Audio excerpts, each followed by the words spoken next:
No nunga taha hau no Scotland, England, Poland te whakapaparanga mai I whānau mai ki Rotorua kei te whanganui tara a haue noho ana ko Darryn Gray toko ingoa tēnā koutou, tēnā koutou, tēnā koutou katoa. I'll explain just what I said in the picture that's in my slide if you come into my breakout room, if you want to join me later. But essentially it says who I am, where I'm from, and who I'm connected to. So you will have noticed the Darryn was in my name in there, from New Zealand, a little Kiwi. Sorry, just now got a technology fail with my slide. One moment. So, Darryn, what's your start place? That's the question I think L&D should be asking of ourselves in 2025.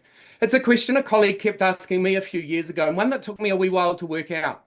So, imagine for a moment that learning design is like preparing a meal. Most of us focus on the recipe, the ingredients, the cooking techniques. But what if I told you there was another ingredient that was critical to consider? The chef. Not just their skills, but their entire lived experiences, their memories, their cultural background, their worldview, their deepest beliefs about nourishment and what makes a great meal. That's getting at the true start place. So, what's your start place in learning design? It's the question that starts to unpack the unseen architect of learning design, the learning designer. It's about understanding how who we are shapes learning design. So, as a learning designer, facilitator, and coach in Aotearoa, New Zealand, I've come to understand our start place in learning design is not a methodology or a process to start and then finish, but it's actually more of a journey of self discovery about why we tick like we do, why we think like we do, why we act like we do. It's about recognizing and placing importance on the fact that before we design a single learning experience, we must understand the hidden architect behind the learning design ourselves. Ko ai o, who am I? So we've each got a worldview, and our worldview is like an invisible pair of glasses, which we see and filter everything we think and do. And these glasses are made up of three things. Firstly, cultural heritage. Now, that's a really complex ecosystem of understanding, and it's formed over many years and many different experiences. It's built by those who've gone before us, those around us. It's molded by our own moment of existence, and it's left for those who come after us. In the learning design space, it's about acknowledging our cultural heritage, the cultural heritage of those around us, and most importantly, the cultural heritage of those that we're designing learning for. In Aotearoa, New Zealand, this means deeply engaging with two worldviews, a Western worldview and a Te Ao Māori worldview. And it's about straddling the space between a lived experience and a learned experience. When considering learning from a Te Ao Māori worldview, we learned that learning was never about individual achievement, but it was about collective growth, connection to ancestors, and understanding one's place and connection in the broader ecological and social system. So I ask, how's your cultural context influence your start place in learning design? And then there's the values and beliefs, the invisible architecture of design.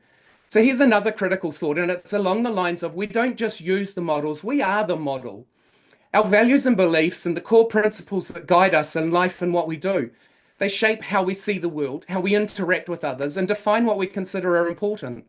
These influence our decisions, our behaviors, our goals. They create a framework for how we navigate life's challenges and opportunities. Our values and beliefs are not separate from our design, they are the design. So, when did you last stop and think about how your values and beliefs play out in your learning design? And then, last but not least, there's our personal narrative, the hidden curriculum of our lives. Every scar, every moment of joy, every struggle becomes a lens through which we design learning. Have you ever considered how your experiences of learning, perhaps of feeling excluded or of profound connection, or the failure sometimes associated with learning, all shape the learning experiences that you create? My own journey of navigating lived worlds and learned worlds has taught me that learning is never neutral. It's always relational and it's full of bias, both conscious and unconscious. And those biases, they're not just individual quirks, they're systemic inbuilt patterns of behavior.